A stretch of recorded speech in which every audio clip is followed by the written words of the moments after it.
sales is the most lucrative skill in the world, period. The problem is most sales advice out there today is outdated, cheesy, and can even keep you from getting the deals that can make all the difference in your career. This is the No BS Sales School, a podcast for entrepreneurs and salespeople who want to master the skill of selling without all the BS. Welcome to the No BS Sales School podcast. I'm your host, Walker McKay. I'm excited today. I've got a new friend. Her name is Sara Verhof, and she is Dutch. She's a Dutch woman, but as she said, she was raised by the world. She's traveled all over the place. She currently works for a company called Headroom Assistance, and they provide executive assistance for entrepreneurs and corporations in the United States and in Europe. She does business development for them in the US and Europe. So the reason I invited Sara on the show is she has a really great perspective about what it's like being a woman in high-powered sales and the things that she faces that maybe a lot of people like me hadn't thought of before, right? And so Sara's going to offer, we're going to have a great conversation about that. She's going to offer some experiences she's had and some advice that she can give others in the audience, others of the No BS sales team who would find it useful. And I think it'll be useful for men and women. So, hey, Sara, welcome to the show. Glad you're here. Thank you so much. Thanks for having me, Walker. You're welcome. I really botched the introduction, but how about do this? Take 2 minutes and kind of tell me your story. How'd you get to where you are today as business development for Headroom Assistance? Yeah, sure. I left the Netherlands about 12 years ago and I moved to Singapore. There I worked in advertising. I produced television commercials. Did you leave the Netherlands to go to Singapore for the job, or did you say, hell, I'm going to Singapore and found something? I just thought, what the hell? I'm just going to get on a plane and, I'll find a job. And I did. Wow. Obviously, you've always been that adventurous. Yeah, funny thing is, like after Singapore, I moved to Hong Kong and then to London, and I did that all without a job. Wow, love that. Yeah, I think looking back, if I thought things through a little bit more, I probably wouldn't have done it.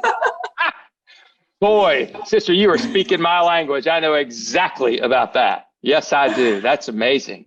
So what was the biggest thing you had to get used to going from the Netherlands to Singapore and then to Hong Kong? There must have been tremendous adjustments you had to make.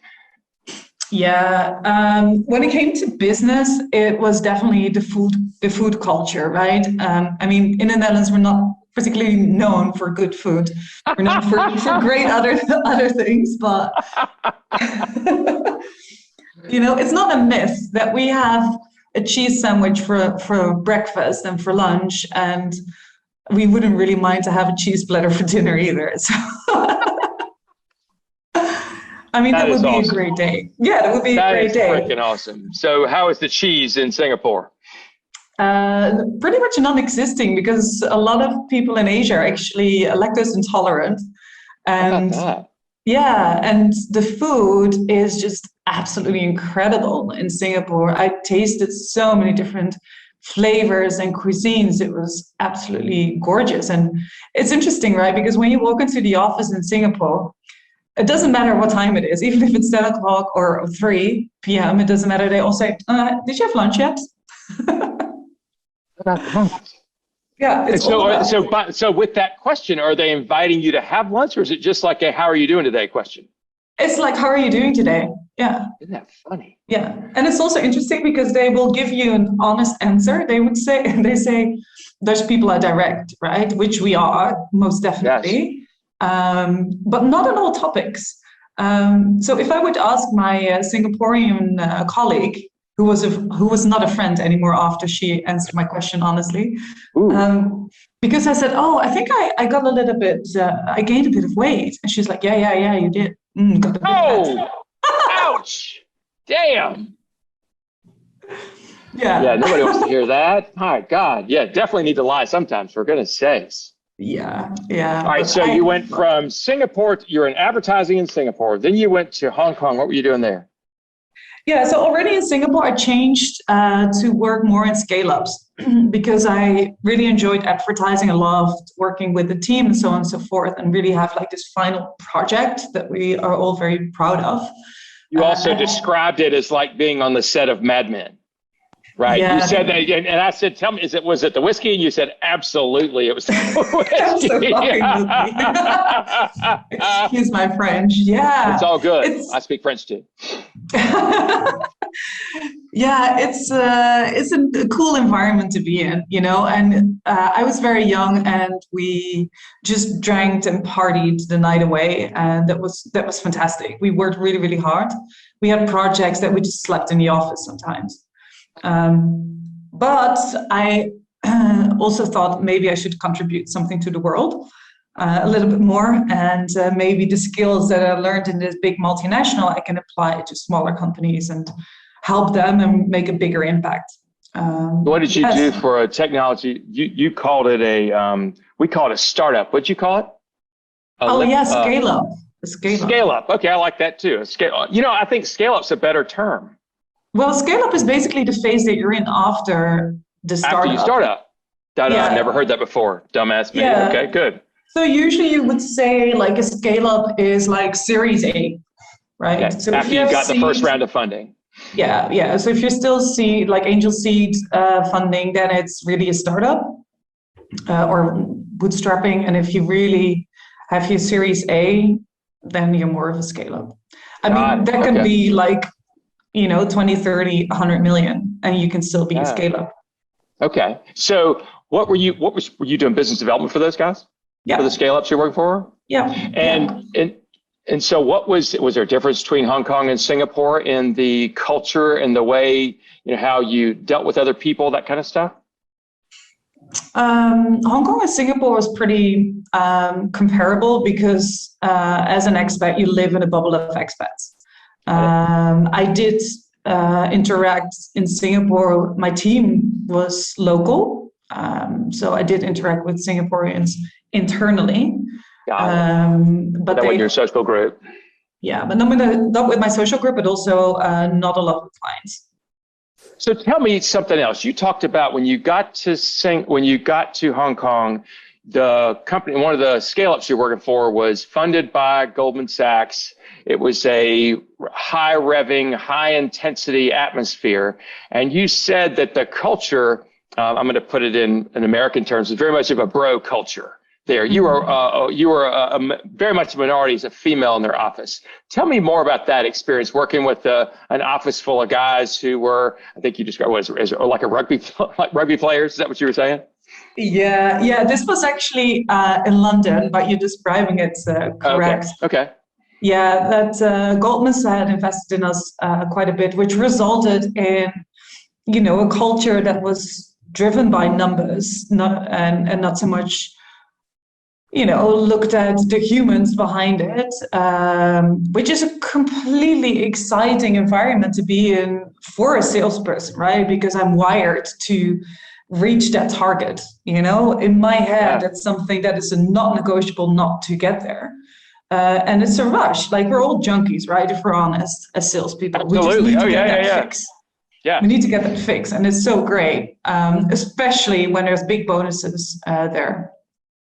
But working in an environment, I was in a male environment, I was the only woman in my team, and the rest were all British guys. And I became one of the guys, I started drinking beer. They called me by a nickname because everyone had a nickname. Yeah. Her nickname was Hoff, by the way, which is Verhof is her last name. They call her Hoff. The Hoff. They called you what? The Hoff. Oh, the Hoff. Sorry. Yeah. Was a very important part of. And this was even, you know what, Walker? This was so funny. Initially, I thought it was funny. Later on, I thought maybe it's not that funny. During very serious business meetings that I would attend together with my boss would refer to me as the Hoff in front of the client. Ouch. That's how much it was integrated. And I was really trying to live a healthy lifestyle, which is basically impossible in London, because everyone is drinking, from 4 p.m.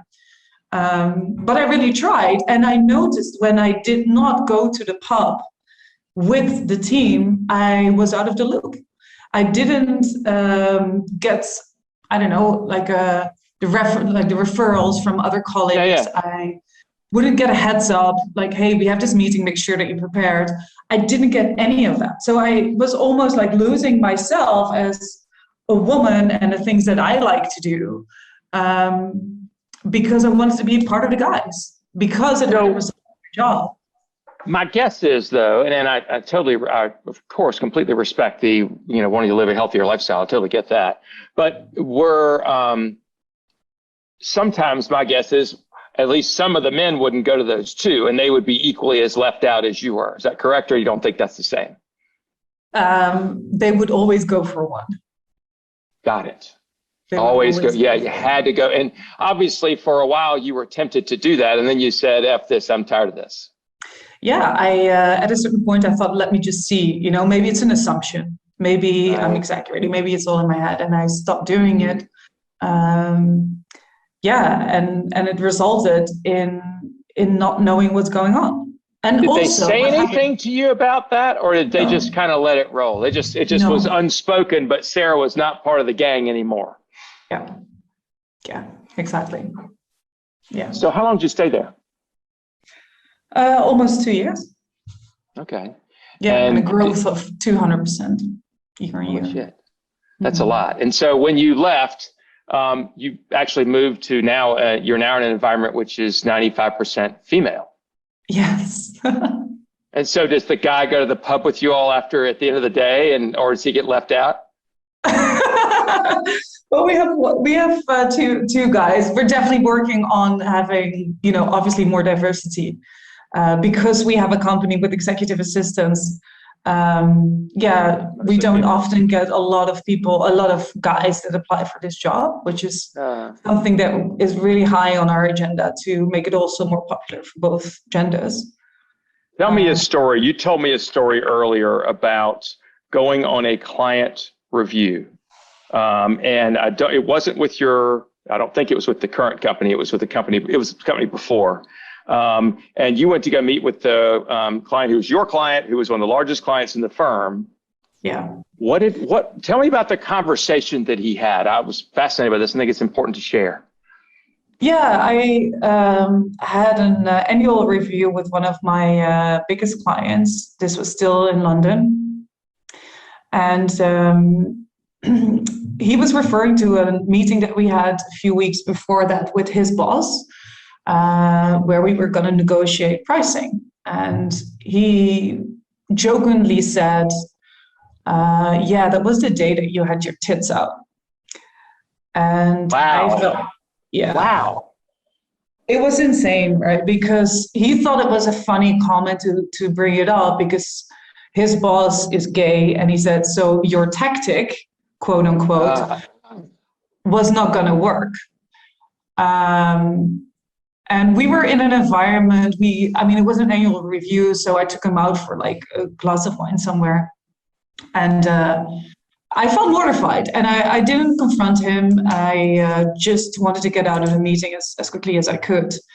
And somebody you felt like you had a decent relationship with before. I mean, he was somebody that was a good client, respectful. This was just kind of out of nowhere, you think? I mean, as far as you know, it was out of nowhere. He probably felt too comfortable, right? Yeah, that's the thing, right? With sales, you always want to build this relationship. And I've noticed that sometimes it's very difficult to find, where that boundary is. Because I can be 100% professional, which I was. I mean, there was absolutely no reason for him to make a comment like that. And, it was so inappropriate. And he was fine. Like all the other meetings that I had with him before were fine. So I was completely shocked, and I went back to the office and I told my boss, who is male, and his first response was, well, did you? Ooh. Yeah, which was, it's in the same category as when, sorry to take it to the extreme, but it's in the same category as, a girl is raped and the question is, well, what was she wearing? Right. It's irrelevant. Was she asking for it? Was she asking for it? Yeah. Ugh. And I can't really blame him because, I've been reading up quite a bit on it, and we all know like the whole Me Too movement and so on. And this is obviously just a fraction of that. But it's so ingrained in our culture, and even for me, I sometimes find it very difficult to speak up because I don't want to rock the boat. I don't want to make people feel uncomfortable, even though I'm the one feeling uncomfortable. I don't want to make the situation feel weird. So even with this, now years later, I'm thinking back like, gosh, I really should have said, this is really inappropriate. You're crossing my line. Yep. So I'm curious, there was a second comment that your boss made, though, that was even more telling and not quite as damning. But what was the second comment your boss made after he asked, well, did you do that? What else? Then he asked you what? Yeah, so his solution to the problem was to never have a meeting with this guy alone again. So he would without him. Correct. He would chaperone me during the meetings with this client. Which was really, really shocking because I obviously don't need a babysitter to go to a business meeting. I mean, that's outrageous. Yeah. So how would you hope he would have handled that instead? That's a very good question. I love the fact that you asked that question. Maybe he should have asked me that, like, how would you like me to handle this? Yep. What might you have said?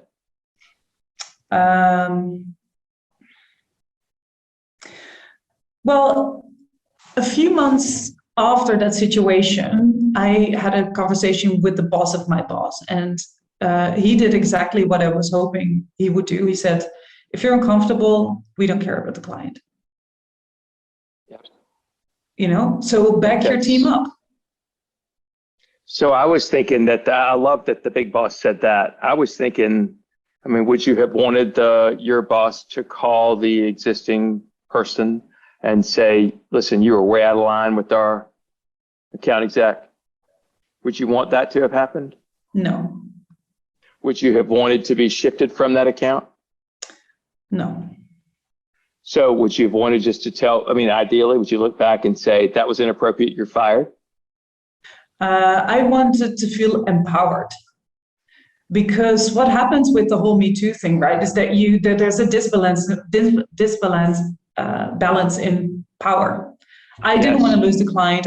That's why I didn't speak up, because I thought, if I do, then this. So if my company, and this is what we do at Headroom, we have a no BS policy when it comes to members. I freaking love that. Yeah, we have a difficult way, not difficult, but we have a curating process in place to make sure that you're the right member for us. Mm-hmm. And if sometimes, in the 10 years that we're operating, we did have members sometimes that weren't a great fit, and we only found out, later down the line. We always listen to both stories. But we definitely back up our EAs. And if it doesn't work, it doesn't work. And we cancel the membership instantly. So tell me about the vetting process. Because this is interesting, right? You're interviewing people and they need your help. And they're trying to decide if they want, to hire you guys versus somebody else, I assume. So what is the vetting process like? How do you vet out an asshole, or how do you vet out a predator? How do you do that? What are the questions that you ask? I wouldn't describe them as predators. It's just whether or not it's a good member fit for Headroom, right? Okay. And we look at how respectful people are in the meetings with the sales team, because that's the first step. Whether they cancel meetings, whether they are dressed appropriately. If they just came from the gym. Yeah, of course. So the client, if the client's wearing gym clothes for this thing, you're like. Well, look, it's a professional meeting, Got it. So And these are face to face. This at the time it was face to face, right? Not over Zoom. So if I wear my gym clothes to the first Zoom meeting, I'm out. Well, it depends what your attitude about it is, but it's still video calls, right? We have video calls. No, I get it. As a qualification. But yeah, if you're totally sweating and you're still doing crunches and you have your towel around your neck. Yeah. Right. Well, yeah, of course. Bro. Yeah, I get that. Right. Yeah. Also, we have a waiting list, right? We have a waiting list in Europe. We have a waiting list in the US. So we can give you amazing service, but we want to make sure that you are the right fit for that, because it's also a community. So if we let you into this community, we want to make sure that you're fed it. Same as Soho House. You're not gonna be just added or allowed to become a member. I love that. So you also told me a story, Sarah, that I thought was great. We have a mutual friend, Rob Napoli, who lives in New York, who is one of my favorite people. And among the things that Rob does is he helps European companies understand how to do business in the United States. And you met him at a seminar or a symposium that he was putting on about that. And tell me about the conversation you had with him. Tell me that story again. Yeah, so Rob, he was sharing some really interesting points, and I wanted to continue to have a conversation with him after his workshop was done. But he was busy, I was busy, but he mentioned during the workshop that he really liked whiskey. So I thought, okay, great opportunity. I'm just going to send him a message and say, hey, Rob, shall we continue our business conversation in this bar? I found an amazing whiskey bar in New York. And he said, sure, great. So we did, a few days after that, we met at Brandy Library, fantastic place. Where is Brandy Library in New York? Just for my listeners that are there or that are going there.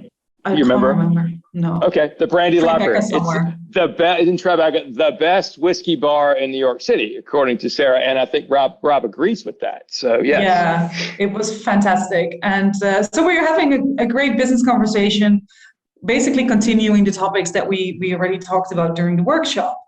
And I thought it would be nice of me to invite him in an environment that he likes, and I secretly, obviously, also really like.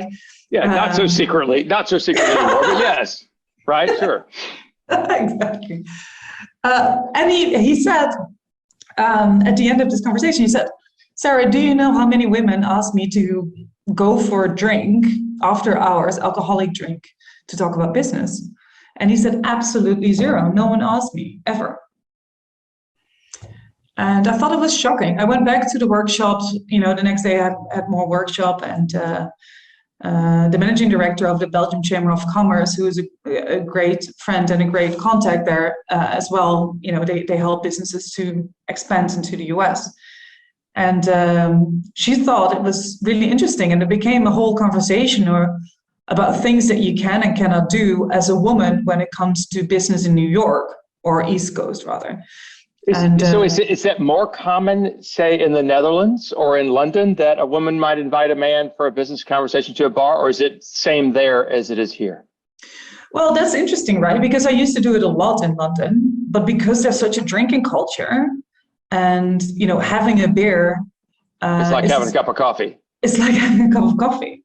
Right. Well, in New York, it's all about having a cup of coffee. So, but fuck that. Whiskey is much better. Well, that's the point, right? So I started wondering, because I basically live off coffee like AM, and then PM it's whiskey. Yeah, right, sure. Yeah, now that you're out with this, right? Yes, you are, and it's Scotch is her favorite whiskey, but yes. Exactly. I find it a really interesting topic, because should I then change to fit the social standard of what another person might perceive, or another man or whatever? Or shall I stay true to what I think is great to do, as long as I'm transparent about the reason why we have the meeting? So I think what you did, and this is which Maybe you did it. Well, among the things I love about Sara is she's very direct, right? She doesn't beat around the bush. There's no BS in Sara. And Sara asked for something that she wants. And one of the things that Sara did, either intentionally or just being Sara, or unintentionally, whatever, just being Sara, she said, the question was, hey, Rob, I know a great whiskey bar in New York. I'd like to continue our business conversation. You want to meet me there? And I think among the key things that you did was manage expectations. Let's have a business conversation. I tell all my clients that if you're going to go on some sort of a semi-social thing, hey, let's have lunch, let's have a beer, let's have whatever, be very clear and say, even if you invite somebody for, say, I'd like to have a drink with you and discuss business. I'd like to have lunch and have a business conversation. If during a conversation you decide it's time to talk business, ask permission. Hey, do you mind if we have a business conversation? Because it changes the tone and everybody knows the intent. So I think what you did naturally was smart and helped you out. Yeah, that turned out pretty okay, and especially because Rob is a very, very nice and approachable person. That's the reason why I did. What I thought was interesting when I had this discussion with more people, there's a lot of guys that said, "Oh yeah, definitely not with alcohol. Definitely not after work drinks. And if you do, always with a group." So there were all these guidelines that, everyone had their different opinions about it. And I thought, oh my gosh, I don't really know what I can and cannot do. And I thought about it for quite a while, and I've just decided to, have that. It's funny because part of the Me Too thing is that a guy would have a hard time with the same thing. If you were a prospect, let's pretend that it was a man at that thing, and he said, "Hey, Sara, how about meet me for a drink so we can discuss business?" Mm-hmm. He would wonder too. He should wonder, what are the rules? Am I overstepping the line? What is the message I'm sending? Do I look like a predator? Do I feel, will I feel like a predator to her? And so I think it's a weird thing that we've kind of got to figure out. Yeah, because, when I was younger, looking back now, thinking, did I just have a lot of dates, or was I really good in sales?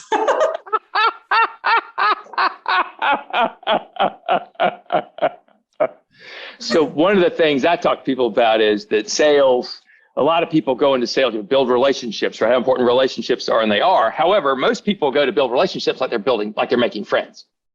Mm-hmm. And I say that friends are fine, right?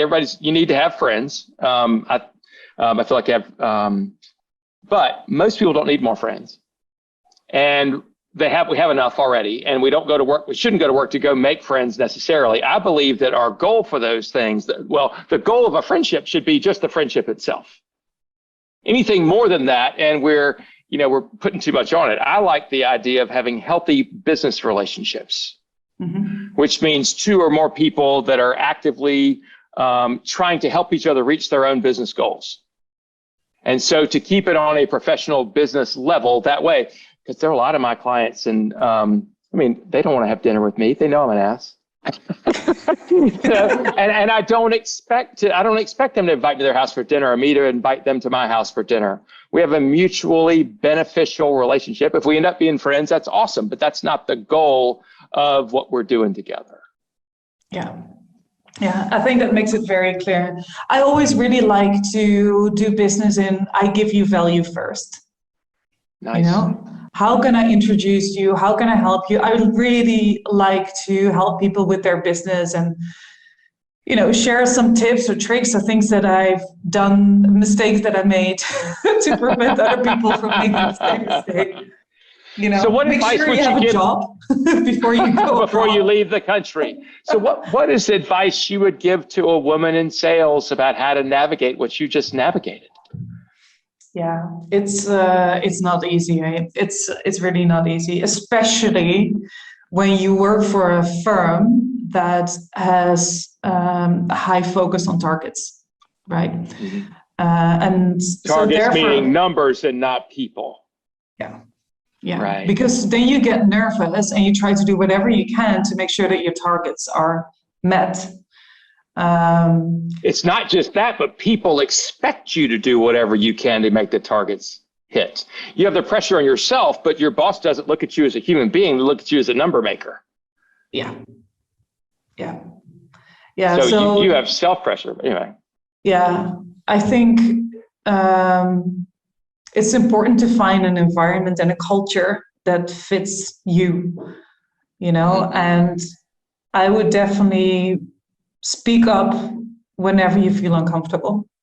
And I know that's a very easy advice to say because I still struggle with that every single day when I have environments that I think, this is not great.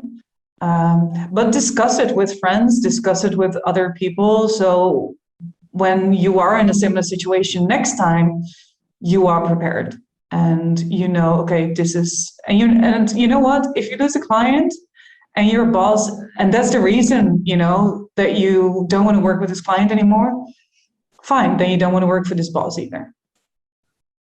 You're onto that. I think you're onto something there. I worked with a client about 5 years ago, and it was an office full of females, and they had a client who was absolutely, it's probably too strong to say he was Satan, but it was close. He made somebody, the client, their biggest client, made somebody in their office cry every single day. He was the biggest ass. It was awful. And he was 60% of the revenue.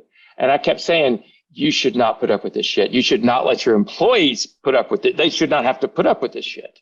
But they let it ride. They kept the client and fired me. So, which is such a damn shame. It is such a shame. And I hope that as business matures and the more that we realize that we're actually working with people and need to share respect with each other, that goes both ways. But anyway, yeah. Sara, can I tell you something that I've learned today? I've really enjoyed this conversation. I love the fact that you are a go-getter and that your first response is, let's go do it. Either I'm going to move to Singapore, or I don't like this job, I'm going to go somewhere else. And you just go do it. And that's a natural, it's ambition, it is guts, it's all those things. And I think sometimes if somebody sees that, and quite frankly, a lot of those things I would say are also male attributes. And maybe people believe they can take liberties like that. They can take a shot, right? And I think that's such a crappy belief. I think men need to respect and treat, I don't want to say treat equally, because you don't want to be treated like a man. You want to be treated like a professional. I was treated too much like a man. I was one of the guys. Right. Besides not going out for beers with people, how do you not get, it's the environment, right? It's where you start. It's the company itself. It's where you kind of got to start it, right? Yeah. Yeah. And there were a lot of jokes, the name of your sex tape and that's what she said vibe. And, right, the first blah, few blah, times blah. that's funny, but that's something that changes you as a woman as well. I think we need to make sure that we stay strong in being a woman. Yes. And not only that, but once that is cracked, once somebody's around you and makes a joke like that and there is no reaction, then it's okay. Yeah. The unspoken message is that's okay. Yeah. And it shouldn't be okay. Yeah. Sara, how would somebody, if they want to know more about your company, about Headroom, or they want to know more about you, or there's people in my audience that want to be able to share an experience with you, how would they find you? Well, they can send a message to me on LinkedIn. Okay. It's Sara, Sara. My last name is Verhof, Verhof. Or they can find me through the website of the company, which is ilovehedroom.com. And what I would like to offer your listeners is, I mentioned that we have a waiting list in the East Coast.